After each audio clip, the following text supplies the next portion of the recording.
эфіры галоўнае інфармацыйнае выданне на тэлеканале Белсат. З вами Ольга Старасціна. Вітаю і запрашаю на аб'ектыў, дзе навіны па-беларуску і без цэнзуры. Хто адкажа за збіццё цыганоў? Говорят, убивали людей вообще по-страшному. Наших держали по двое суток. На дзеянні міліцыі склалі скаргу. Праца ў мінус. Пакуль мы дабудавалі свае заводы, кан'юнктура змянілася, на расійскім рынку ўжо стаў прафіцыт заводаў. Ці ўдасца вярнуць зацэментаваныя мільярды долараў? Лукашенко падпісаў новы ўказ. Абмежаванне гэтых правоў магчымае толькі ў надзвычайных сітуацыях, а гэтая сітуацыя не з'яўляецца надзвычайным. Наступаючы на закон, улады рыхтуюцца да еўрапейскіх гульняў. Не было злачынства паводле афіцыйнай версіі следства, але былі жорсткія затрыманні. Праваабаронцы заступіліся за цыганоў, грамадзянаў Беларусі, якіх брутальна затрымлівалі і збівалі, шукаючы доказаў забойства інспектара ДАІ Яўгена Патаповіча.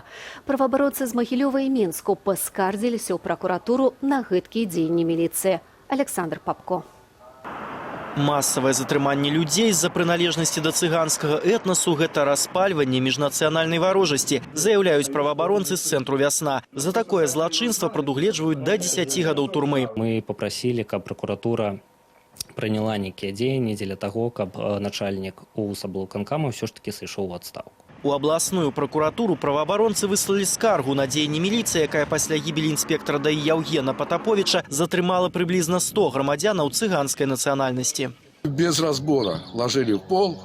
Здесь еще более-менее на Гребенева, более-менее так это самое было. А на Чапаевке, на том районе, где произошло это, там вообще, говорят, убивали людей вообще по-страшному. Наших держали по двое суток. Афіцыйная прадстаўніца следчага камітэту абвінавачанне пракаментавала каротка. У якасці падазраваных прадстаўнікоў этнічнай меншасці не затрымлівалі. Як паведаміла міліцыя, перад сваім знікненнем 16 траўня інспектар ДАІ Яўген Патаповіч загадаў калегам затрымаць чорную «Волгу» на расійскіх нумарах з 3 цыганамі ў сярэдзіне. Міліцыянта знайшлі ў той жа вечар мёртвым. Як паведамілі следчыя, ён загінуў ад стрэлу ў галаву. Праз 4 дні галоўную версію смерці абвясцілі самагубства. Суседзі Патаповича ў суицид не вераць. Может, он день рождения готовился. У него вот буквально в июне было бы 23. Может, я так думаю, если он уголь покупал или что. Но у него таких подвоих или замашек у него не было. Інспектора знайшлі ў лесе з кайданкамі на руках і без портак. Следчыя заявілі, што міліцыянт спаліў іх пры дапамозе вадкасці для распальвання, якую набыў у краме. Разам з ёю незадоўга перад смерцю ён набыў рыдлёўку і дровы. Кайданкі на надгарстках офіары. Кайданкі на руках ахвяры, пазіцыя цела указваюць хутчэй на дзеянні трэціх асобаў. У сваёй практыцы я бачыў целы асобаў, якія здзейснілі самагубства. Іхная поза выглядае іначай. І перш за ўсё, каля цела няма такога непарадку.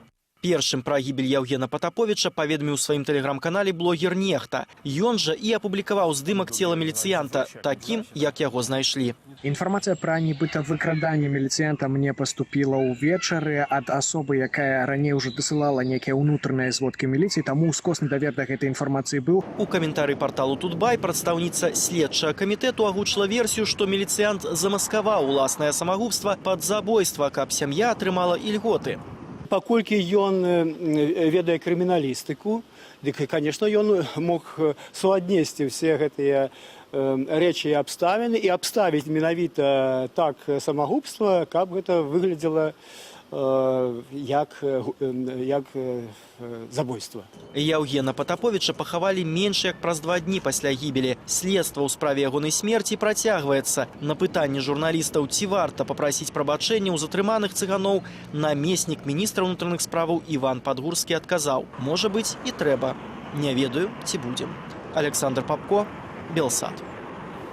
Для хуткай дапамогі пажарных машынаў няма асобнай паласы на дарогах. Затое для аўтаў, што будуць прыцягнутыя ў правядзенні еўрапейскіх гульняў, такая з'явіцца. Александр Лукашенко падпісаў указ аб дадатковых захадах бяспекі падчас спартовай імпрэзы, а ў ім таксама дадатковыя паўнамоцтвы сілавікам і ўзмацненне цэнзуры ў інтэрнэце. Ярослаў Стешык падрабязней. Бадмінтон, баскетбол 3х3, байдаркі, стральба з лука, настольны тэніс і пляжны футбол. Усяго ў праграме еўрапейскіх гульняў 15 відаў спорту. На падрыхтоўку Менску і ваколіцаў з бюджэту пайшлі дзясяткі мільёнаў долараў. Са студэнцкай вёскі выселілі некалькі тысяч студэнтаў, каб размясціць гасцей, бо еўрапейскія гульні – гэта твар Беларусі для Александра Лукашенкі. Наша Олимпиада должна быть самой душевной, и чтобы все люди в Беларуси жили этой Олимпиадой. А каб усё прайшло як трэба ўладам, Лукашенко падпісаў указ нумар 191 аб дадатковых захадах бяспекі. Паводле дакументу Мінабароны усталёўвае дадатковыя зоны абмежаваных палётаў. А з 17 чэрвеня до 2 ліпеня нельга карыстацца беспілотнікамі паўсюль, дзе ідуць гэтыя еўрапейскія гульні ці збіраюцца заўзятары. Дроны парушальнікаў будуць канфіскаваць. Для еўрагульняў у Менску абмяжуюць рух транспарту, прыцягнуць да аховы парадку вайскоўцаў з правам ужывання фізічнай сілы, спецсродкаў і зброі, а ахова ў гатэлях атрымае права правяраць дакументы, валізы і машыны. Помыть, подчистить, зачистить, порядочек навести. Узмацненне захадаў бяспекі – натуральная рэч, але ў гэтым указе ёсць абмежаванне фундаментальных правоў грамадзянаў, мяркуе палітолог Андрэй Ягораў. Права, напрыклад, на распаўсюд інфармацыі, на свабоду валодання інфармацыі. І вось гэтае не з'яўляецца тыповым для такого кшталту мерапрыемства. То бок вось абмежаванне гэтых правоў магчымае толькі ў надзвычайных сітуацыях, а гэтая сітуацыя не з'яўляецца надзвычайным. А менавіта на час еўрагульняў КДБ, міліцыя і пракуроры змогуць на працягу дня заблакаваць любыя інтэрнэт-старонкі, дзе заклікаюць да недазволеных масавых сходаў ці іншых дзеянняў, цытата, здольных дэзарганізаваць правядзенне еўрапейскіх гульняў. Не ўсе беларусы разумеюць, навошта гэта ўсё. Сейчас так распространен терроризм везде. Вогуле вельмі моцна за нами сочаць. Я думаю, это уже чрезмерно сильные меры. Каждый день показываю свою сумку. Я не ведаю, чему это происходит у нас. Мабуть, с милицией нема працы. У бліжэйшы час можна чакаць не толькі блакаванне інтэрнэт-старонак і месенджераў, але і прэвентыўных арыштаў, папярэджвае Андрэй Ягораў. Бо ўлады лічаць небяспечнымі любыя дэманстрацыі пратэсту і баяцца, што незадаволеныя чымкольвек грамадзяне зладзяць мірныя акцыі на вачах замежных гасцей. Такого кшталту мерапрыемствы, якія патэнцыйна могуць быць выкарыстаны для чагосьці, для дэманстрацыі некая альтэрнатыўнага пункту гледжання, таму яны таксама абмяжоўваюцца і усталёўваецца гэта нібыта дзеля бяспекі, але фактычна гэта дзеля большай кантраляванасці і кіраванасці сітуацыі. Каардынаваць бяспеку падчас еўрапейскіх гульняў будзе міжведамасны штаб пад кіраўніцтвам міністра ўнутраных справаў Ігара Шуневіча. Ярослав Стешык, Белсат. До 2 мільярдаў долараў вінная Беларусь Расіі. Крэмль нагадаў Менску пра стары доўг за пастаўкі нафтапрадуктаў пад выглядам растваральнікаў у 2011-2012 годах. Заява расійскага боку прагучала на фоне прэтэнзіяў да Расіі з боку Беларусі. Менск патрабуе ад Масквы кампенсацыі стратаў праз пастаўкі Расіі неякаснай нафты. Дакладную суму стратаў прэм'ер-міністр Беларусі Сергей Румас паабяцаў назваць не раней, як праз месяц. Гэта не адзіны прэтэнзіі беларускага боку да свайго саюзніка. На эканамічнай нарадзе Александр Лукашенко распавёў, што амаль 60 беларускіх прадпрыемстваў не могуць пастаўляць сваю прадукцыю на расійскі рынак праз санкцыі. А цяпер Россельгаснагляд уводзіць рэжым узмоцненага кантролю паставак прадукцыі яшчэ 18 беларускіх прадпрыемстваў. У стратныя прадпрыемствы амаль $1 мільярд з бюджэту. Александр Лукашенко падпісаў указ аб дзяржаўным фінансавым падтрыманні цэментнай галіны. Гэта адбылося на фоне заяваў кіраўніка краіны пра нарашчэнне экспарту, у тым ліку цэменту. Але як гэта зрабіць? Калі ў Расіі свайго цэменту хапае, а ўкраіна ўводзіць на беларускі цэмент антыдэмпінгавае мыта. Алесь Залеўскі працягне. Завод пыліць напоўніцу, але пакуль у мінус. Датацыі датычаць трох найбуйнейшых дзяржаўных заводаў у Краснасельску, Касцюковічах і Крычаве. Указ прадугледжвае пакрыванне запазычанасці прадпрыемстваў за дзейнасць цягам апошніх 4 год. Гаворка вядзецца пра бюджэтныя $900 мільёнаў. З іх толькі менш за палову жывыя грошы. Рэшта – кітайскі крэдыт. Без гэтых сродкаў заводы стануцца банкрутам. Хоць яшчэ 6 год таму дзяржава ўклала больш за $1 мільярд у мадэрнізацыю цэментнай галіны. Побудова 3 новых заводаў побач са старымі 3 меркавалася пад кан'юнктуру на расійскім рынку, дзе на той момант складаўся дэфіцыт цэменту. Але пакуль мы дабудавалі свае заводы, кан'юнктура змянілася, на расійскім рынку ўжо стаў прафіцыт заводаў. Цяпер пытанне, як дзяржава пазбавіцца фінансавага ярма, якое яна стварыла ўласнымі рукамі. Александр Лукашенко адмаўляецца прадаваць завод у Краснасельску еўрапейскім інвестарам, пакуль галіна не выйшла на плюс. Праўда, дагэтуль такі трук дзяржаўным чыноўнікам не ўдаваўся. Ані з адмадэрнізаванай дрэваапрацоўкай, ані з лёгкай прамысловасцю. Вось калі ірландская кампанія хацела прыватызаваць, Лукашенко і ўрад наступілі зноў на тыя ж граблі. Калі яны кажуць, вось мы ўложылі там $1 мільярд, навошта нам прадаваць там за 100? Але гэта зноў неведанне эканамічнай тэорыі, неведанне палітэканоміі, таму што калі вы зрабілі памылку, чаму нехта, хто мае перспектыву выйсці з беларускім цэментам на сусветныя рынкі, мае за гэта плаціць? Ну гэта абсурд. Каб цэментная галіна аджыла, ёй трэба экспартаваць у Расію 5 мільёнаў тонаў у год. Цяпер гэтая лічба 4 разы меншая. Выдзеленыя сродкі на пагашэнне запазычанасцяў маюць накіроўвацца на заводы цягам 5 наступных год. А калі ўлічыць, што эканамічны стан і ў нас, і ў Расіі не абяцае будаўнічага буму, то гэтыя грошы ў літаральным сэнсе могуць быць пахаваныя ў бетон. Алесь Залеўскі, Белсат. Працягла выданне аб'ектыву з іншымі тэмамі. Ва ўсім свеце травень праходзіць пад знакам барацьбы з меланомаю, самай агрэсіўнай ракавай пухлінай скуры. Дзень прафілактыкі хваробы правялі і ў нашай краіне. Дактары зладзілі скрынінг меланомы. Ахвотных праверыць сваё здароўе не бракавала. Скарысталіся акцыяй і мае калегі. Падрабязнасці ў Вольгі Чайчац. У рэспубліканскі дзень прафілактыкі меланомы ў скурна-венерологічных дыспансерах краіны адбылася акцыя прафілактыкі гэтай хваробы. Ахвочыя змаглі прайсці першасны скрынінг. В интернете прочла и проверка меня увидите. Поэтому я решила пройти. Врача прошли, все отлично, все довольны. Болеть не будут.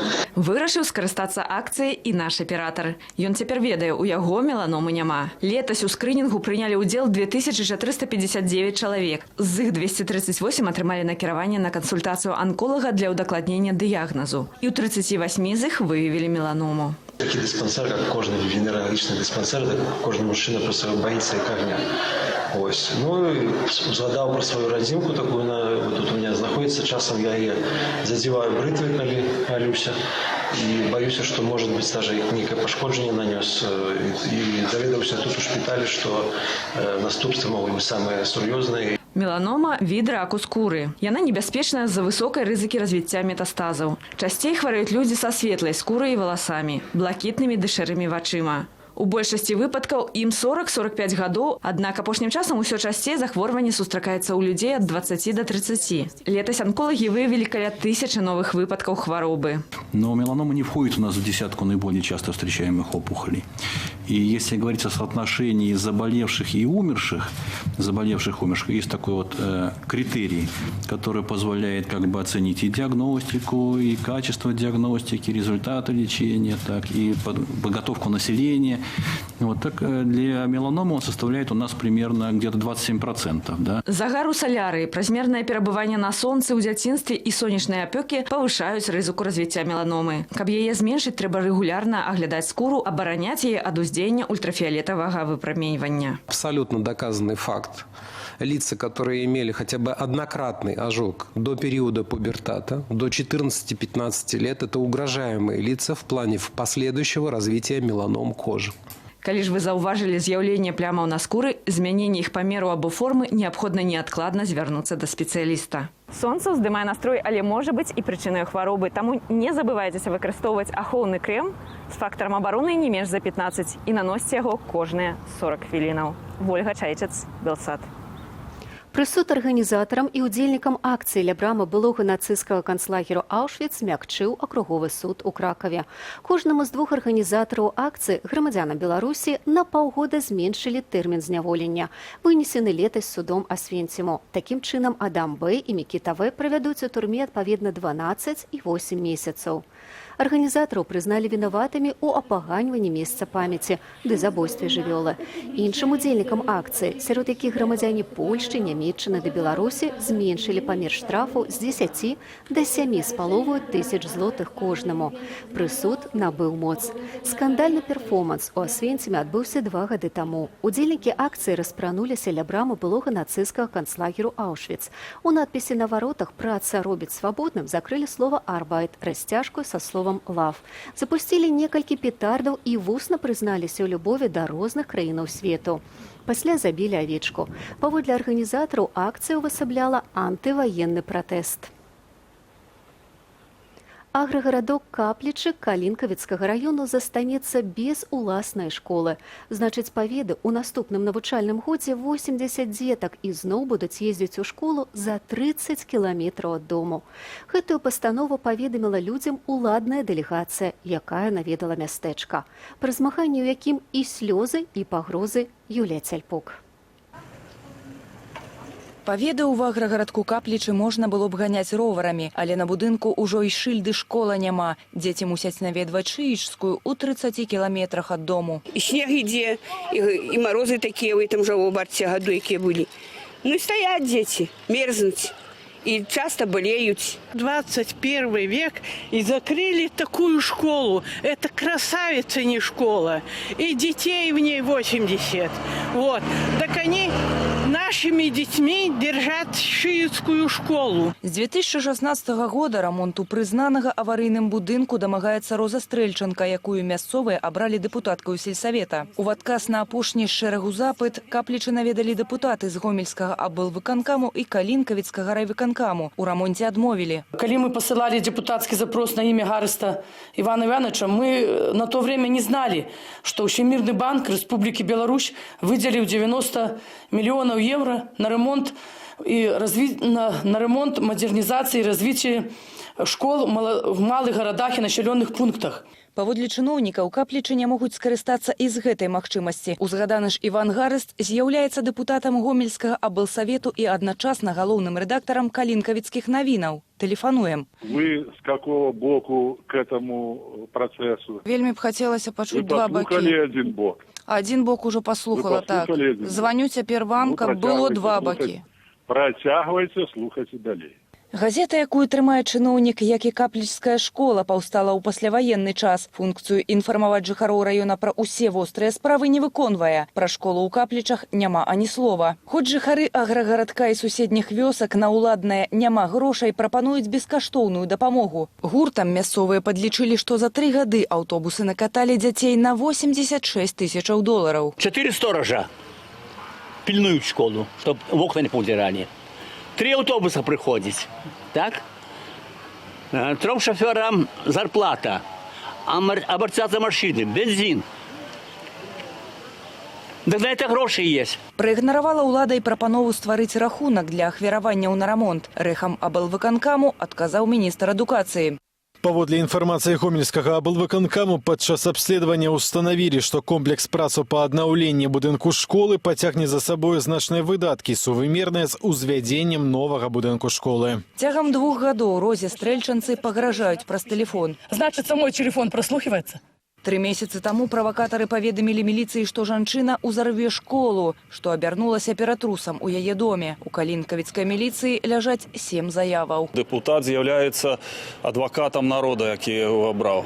Ён прадстаўляе інтарэсы гэтых людзей. Безумоўна, тыя, каго ён абараняе інтарэсы, прадстаўляе, не будуць яму пагражаць, а пагражаюць асобы, чыі інтарэсы ён, скажем, ушчымляе у дзеле людзей. І безумоўна, што міліцыя знаходзіцца пад якімся ўплывам. Бо крымінальнай справы дагэтуль не завялі. Падобныя выпадкі праваахоўная сістэма мае кваліфікаваць як пагрозу службовай асобе, якая выконвае свае абавязкі. Юлія Цяльпук, Белсат. Усё дагары нагамі, і мэбля, і цэлы дом. Будынкаў, які дахам абапіраюцца на зямлю, робіцца ўсё больш, бо расце попыт на цікавыя селфі ў іх. Запрашаю наведаць адзін з такіх дамоў у англійскім горадзе Брайтон.